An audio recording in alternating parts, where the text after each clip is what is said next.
Welcome back to Explain America. This is your host, Kyle Becker. We have a massive scandal that has just come out of the FBI. They have released documents showing that former special counsel Jack Smith was involved in spying on the entire Republican Party for all intents and purposes. He issued hundreds of subpoenas.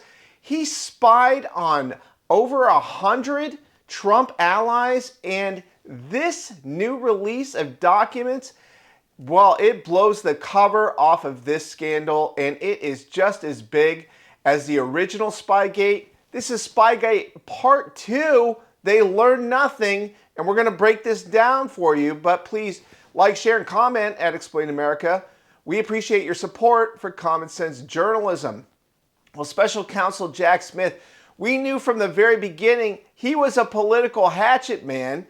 He was tasked by the Biden administration, unconstitutionally I might add, to interfere in the 2024 election to run cover for a decrepit, mentally disabled president. And he is one of the most infamous characters in the history of the Justice Department who, well, Merrick Garland, he's not much better either. But Jack Smith, he's embroiled in this massive Spygate scandal. And, well, it just goes to show he was engaging in lawfare and election interference from day one. They had no evidence of a crime, but they didn't investigate a crime. They investigated the person. And this is not how the law works. This is how weaponization works. This is how radical actors behave when they're put in charge of our institutions. They weaponize it for their own power, for their own benefit. They don't care about our civil liberties. They don't care about our rights. They don't care about our representation in the government or what we want from our government. They will use power to benefit themselves. They're an absolutely corrupt party. And Senator Chuck Grassley, a Republican, he announced what he found. It is absolutely disturbing. And please weigh in with your comments afterwards because we appreciate your perspective here at Explain America. So today, we're making public new records that I've obtained through legally protected whistleblower disclosures. 197 subpoenas were issued by Jack Smith and his team.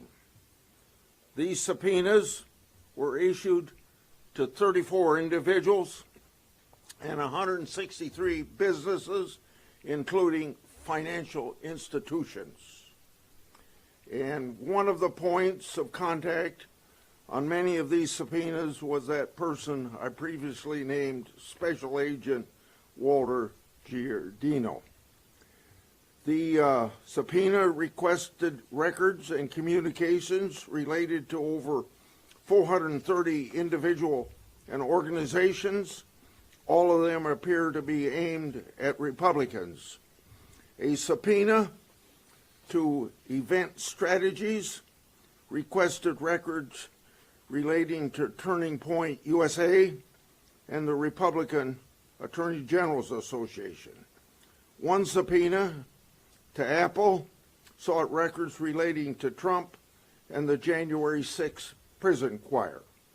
Earlier this year, I obtained emails between and among J.P. Cooney, one of Jack Smith's prosecutors.